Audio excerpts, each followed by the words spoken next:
Hey guys, welcome back to the worst YouTube channel on earth. Today we're going to be talking about probability, and this is a series that's going to take up a few more videos. So today we're going to be talking about repetitions, permutations, and combinations. And these are three terms that are kind of similar, but they have their differences, which I'll go over later. So first, we're going to start off with repetitions.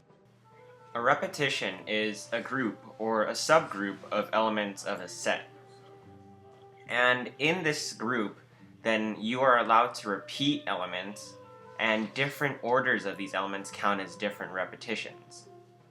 So let's say that we have n elements in a set, and we want to take r of them at a time. And we are allowed to repeat elements if we want to, and how many ways can we arrange them? So the formula would be n to the power of r. So I'll give an example of this. Let's say that we have the positive integers 1 through 5, and we want to take 2 of them at a time, and we're allowed to repeat, and we want to see how many ways we can arrange it. So since we're allowed to repeat, we can say 1 and 1, 1 and 2, 1 and 3, 1 and 4, and 1 and 5, and then we repeat that for each of the others.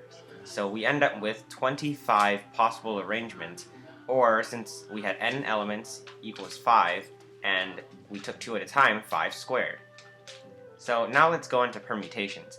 A permutation is kind of like a repetition. It's also a group of elements of a set, and different orders count as different permutations. But in a permutation, you can't repeat the elements. So let's say that you have n items and you want to take r of them at a time. Without repeating, how many different arrangements can you make? So that would be n factorial over n minus r factorial. And I'll show why this is. So let's say that we have the digits 1 through 5, and we want to see how many different orders we can make with all of them if we can't repeat.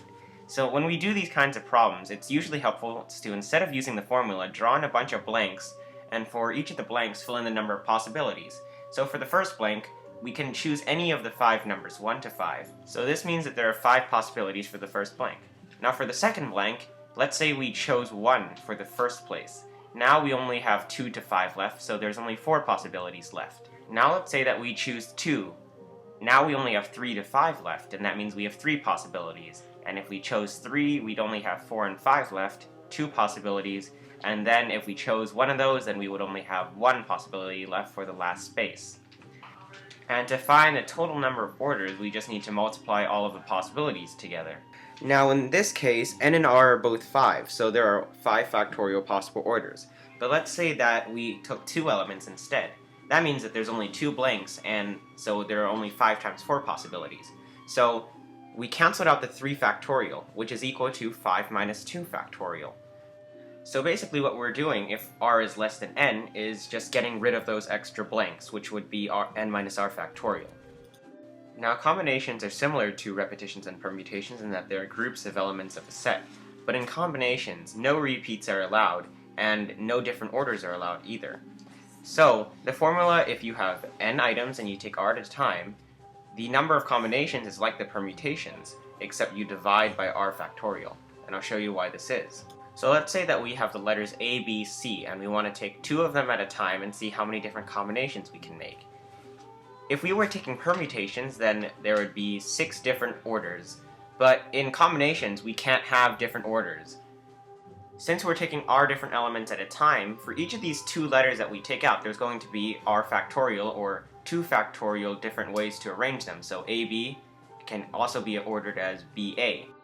So in order to ensure that different orders don't count, we have to divide the number of permutations by the number of different orders that each of these sets would have, or r factorial.